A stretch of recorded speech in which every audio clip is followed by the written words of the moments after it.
बस बस एकदम, अब एक भी लफ्ज नहीं। समीर जन्नत के करीब जाकर उसकी कमर कस के जकड़ लेता है और दोनों के बीच लाइटर जलाता है। समीर की आंखों में जन्नत को हो रही गलतफहमी का क्रोध था। बस चुप एकदम। तुम समझती क्या हो खुद को? कोई हूर हो कहेगी? और क्या मैं तुमको आवारा लगता हूँ? आबरू का लुटेरा लगता हूँ? वो मैं कुछ नहीं बोलोगी तुम, एक भी लफ्ज नहीं। बोल दिया तुमने जो बोलना था तुमको। अम्मी अब्बू के बारे में मैं एक लफ्ज भी नहीं सुन सकता, समझी? अब सुनो, ये रही तुम्हारी पायल जो तुम बाहर छोड़ आई थी। सोचा तुम्हें लौटा देता हूँ, खामखा परेशान होती रहोगी। क्या पता तुम्हारे लिए बहुत कीमती हो।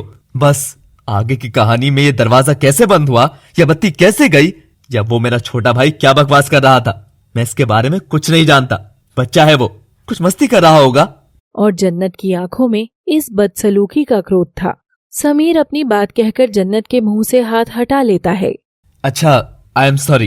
ये सिचुएशन ही ऐसी है कि हम दोनों ही गलत होकर गलत लग रहे हैं। और तभी कमरे में बत्ती आ जाती है और बाहर का दरवाजा भी खुल जाता है। समीर तुरंत बाहर झांकता है तो जतिन और अली घबराकर बाहर भाग रहे थे। रुक जा अली, तेरे को तो आज मैं या अली के पास पहुंचा कर ही रहूंगा, बदमाश। आई एम सॉरी भाईजान, गलती से एक मिस्टेक हो गई थी, सॉरी। जन्नत दोनों भाई की खिटपिट देखकर मुस्कुरा देती है। आप ही कहाँ रह गई हो यार, आप हमेशा देर ही करवा देती हो। सान्या की पुकार सुनकर जन्नत हड़बड़ाकर बुरखा शरीर पर ढक लेती है और निकलने लगती है कि तभी समीर जन्नत का हाथ थामता है। आपकी अमानत, आपकी पायल। हमारे लिए तो ये पायल इतनी भी कीमती नहीं है, पर अब आपके लिए हो जाएगी, रख लीजिए।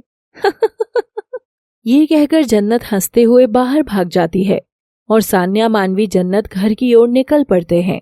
क्या ही लड़की थी, आंखों से कहानी शुरू करके जाते जाते भी आंखों से ही कहानी कह गई।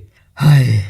और समीर पायल जेब में रखकर वहां से गाड़ी के पास जाता है और सबसे पहले अली और जतिन के टपली लगाता है।